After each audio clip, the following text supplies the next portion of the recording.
Okay, I'm making this video for you guys just kind of to provide some examples and some support around our lesson for today.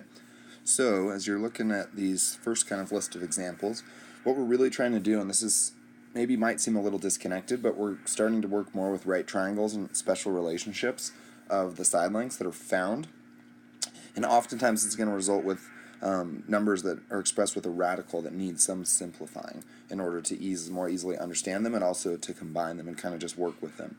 So that's kind of what the goal of this lesson is really just to revisit these numbers with radicals and kind of the properties that we've used in the past to work with exponents and radicals from algebra and 8th grade math.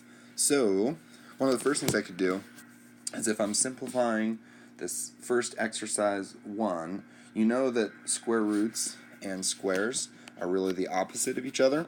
So there's not actually very much happening with this first example. We know that this would just equal 17 because that radical square root, or the radical sign, really undoes the square root of 2. And no, I think you guys remember there is a little 2. You can think of any time you see a radical sign as being the square root if it's not stated otherwise. Okay, so then this next one is a little more going on in example 2. So we have the square root of 5 to the power of 10.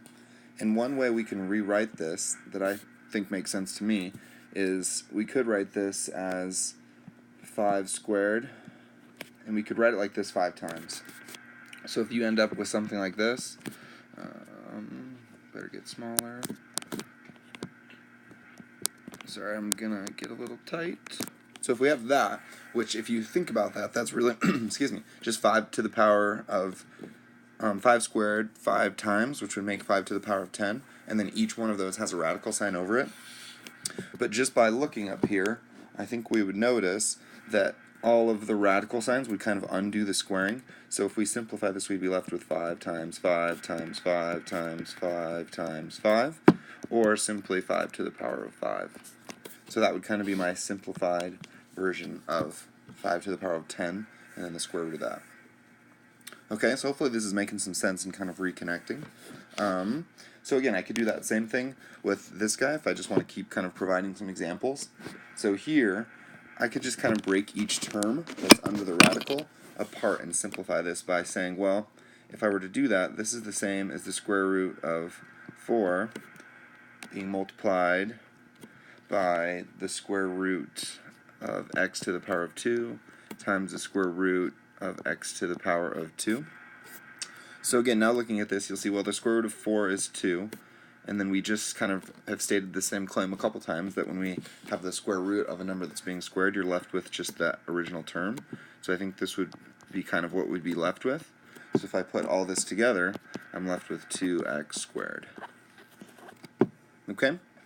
So that's kind of a first few just kind of generals examples that hopefully make sense and kind of revisit what you guys have learned in the past. So if I move forward a little bit and deal with some numbers that require a little more factoring, I guess you could.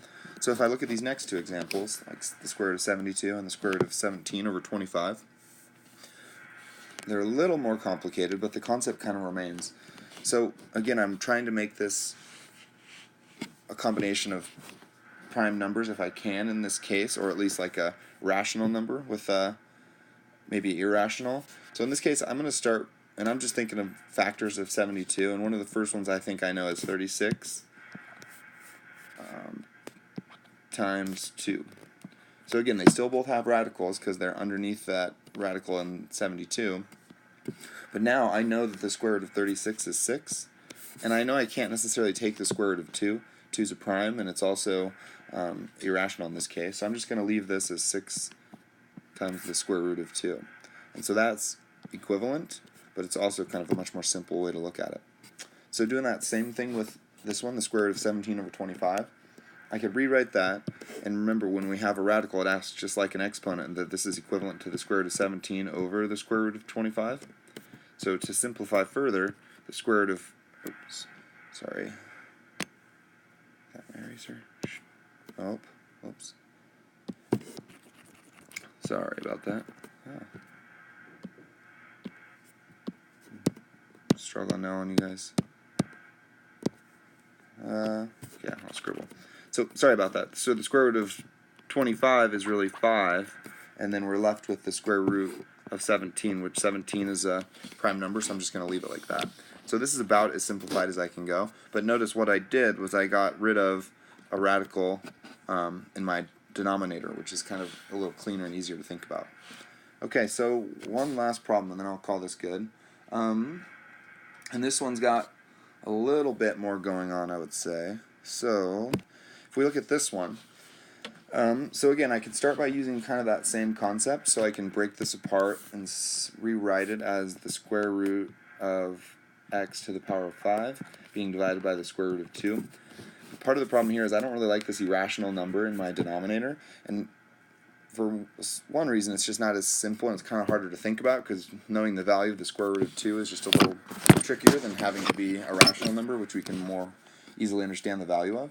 So if I'm going to start to kind of simplify this, I can, and this is one way to get rid of this square root of 2, is I can multiply this whole, or think of multiplying it by the square root of 2 over the square root of 2.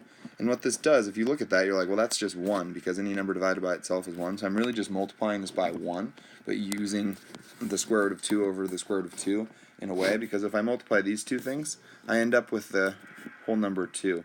So that's now my denominator. And then I'm left in my numerator with, well, we could break this apart kind of further. So if we had the square root of 5, we can now call that the square x squared times the square root of x is another way to think of it. So I'm left, after I did this multiplication up here, so when I multiplied there, what I'm really left with is this is all just going to equal x squared being multiplied by the square root of 2x over 2. Yeah.